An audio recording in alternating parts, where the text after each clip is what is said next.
Newton का एक अलग किस्म का व्यक्तित्व रहा है।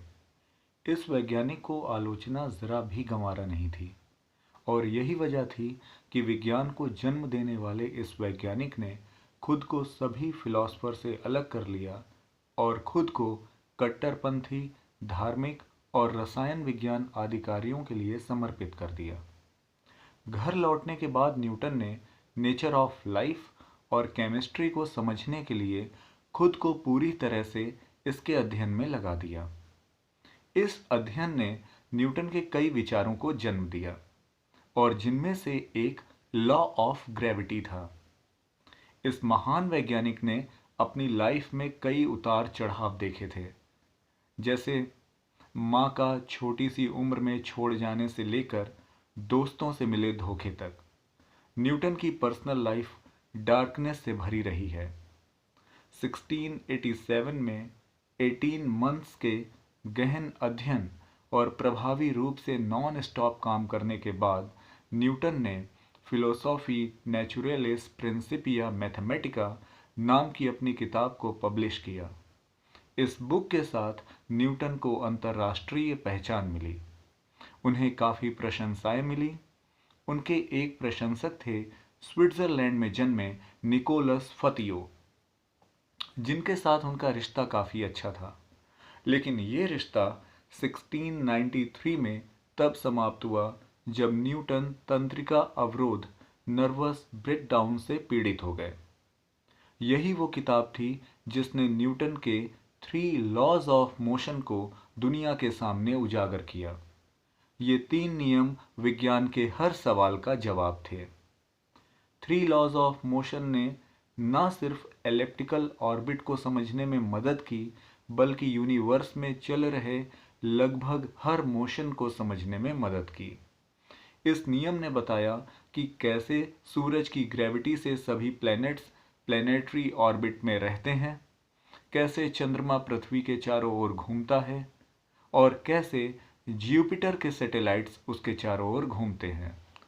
लॉज ऑफ मोशन न्यूटन की सबसे बड़ी डिस्कवरी थी और उनके दिमाग में उपज रहे सभी सवालों का जवाब था। इस नियम ने न्यूटन को सभी प्लैनेट्स के मास को कैलकुलेट करने में मदद की। साथ ही साथ ये भी बताया कि पृथ्वी पोल्स पे फ्लैट और इक्वेटर पे उभरी हुई क्यों है।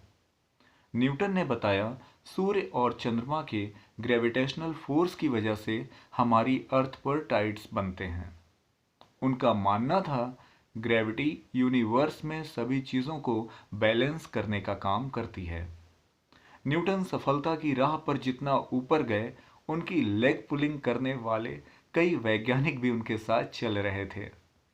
एक जर्मन फिलोसोफर गॉटफ्राइड लिबनीज ने उनकी कैलकुलस की थ्योरी पर आधारित अपनी एक नई कैलकुलस लेकर आए, जिसे न्यूटन 20 साल पहले डिस्कवर कर चुके थे, और उनके विचारों को चुराकर गॉटफ्राइड लिबनीज ने एक नई थ्योरी पेश की।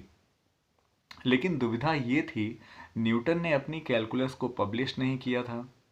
ऐसे में दोनों वैज्ञानिकों के बीच कैलकुलस की थ्योरी को लेकर काफ़ी विवाद रहा और इस बात को लेकर दोनों के बीच कड़ी टक्कर रही कि वास्तव में ये थ्योरी किसकी है।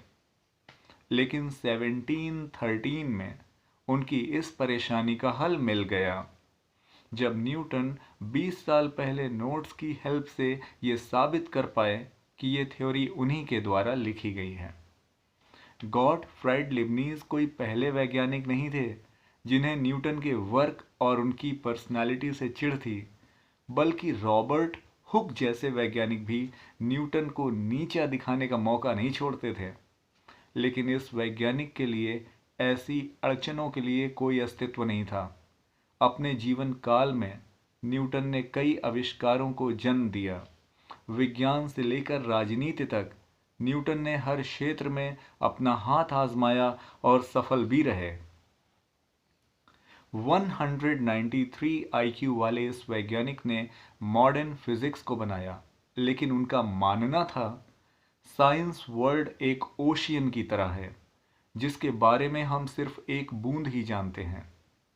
मार्च 1727 में हमने एक ग्रेट मैथमेटिशियन, शानदार नेचुरल फिलोसफर, फिजिसिस्ट और एस्ट्रोलॉजर को खो दिया। उनकी मृत्यु के बाद उनके शरीर में भारी मात्रा में मरकरी पाया गया, जो शायद उनके रासायनिक व्यवसाय का परिणाम था। लेकिन उनकी मौत ने एक साइंटिफिक युग की शुरुआत की, जिसमें वे हमेशा the great legend sir Isaac Newton के नाम से अमर हो गए। Thank you. अब मैं आपके लिए जल्दी ही एक और बायोग्राफी लाऊंगा किसी अच्छे साइंटिस्ट पे या अच्छे वॉरियर पे, जो भी होगा। और आप हमारे चैनल को सब्सक्राइब करिए, लाइक करिए। Thank you.